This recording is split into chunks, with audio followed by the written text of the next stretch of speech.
qadın getmək istəyirsə, saxlaya bilməzsən onu. Beyninə yerləşdirib artıq getməyi.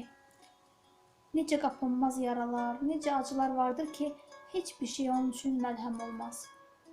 Getməkdir tək istədiyi. Əslində, getmək istədiyi özüdür. Əgər tez və zamanında anlasan, uzaq dur. Burax getsin. Bir qadın getməmək üçün çox səbr edər, gözləyər. Beyninə yerləşdirmişsə getməyi, gözlənilməyən bir zamanda gedər. Heç sorğulama, anlaya bilməzsən. O da zaten anlamağın üçün səy göstərməz. Sadəcə gedər. Sənin axtarışlarını, onu görmək arzularını bir saldırqanlıq, əl çəkməzlik kimi zənn edər.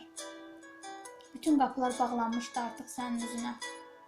Sadəcə getmək istədiyi, burax getsin. Hamımız üçün çox çətin bir qərardır getmək. Bir kişinin normalda etdiyi də olsa, yüz ölçüb, bir biçdiyi, çox düşündüyü və çözdüyü bir problemdir getmək. Amma bir qadın gedirəm deyirsə, düşünməz, çəkiyə almaz sonrasını, əhv etməz, sadəcə gedər.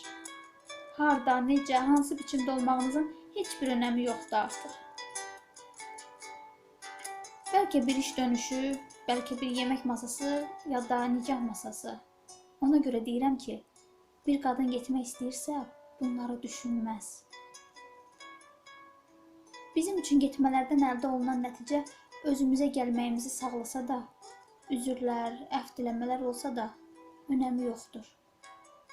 Gecikmisən, ya da gecikdin deyər və məsələni uzatmaz.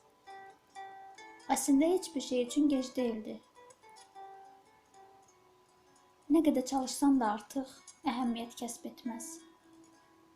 Gedə biləcəyi ən uzaq yer haradırsa, oraya gedər. Gedər. Ürəyinə daş basar gedər. Sevgisini bastırıb gedər, ağlayar gedər.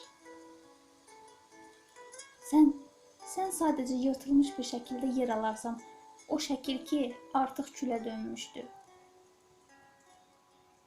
Bu yüzdən bir qadın getmək istəyirsə, buraxın getsin. Əslində getmək istədiyi siz deyilsiniz, özüdür. Bəlkə bir gün heç getməmək üzrə gələr. Səbr edə bilərsinizmi? Hər səhər radiodakı mahnılar xatirələrinizi canlandırar. Geyindiyiniz köynəyin düymələrini özünüz ilmiklədiyinizdə anılar səhnələşər. İşdə qəhvə ilə siqaretin ikilisi boğazınızda düyümlənər. Və Bakı bütün yaşanmışlıqlarınızı albom şəklində hər gün önünüzə sərər. O gedər, sən unuda bilməzsən. Unuda bilməzsən.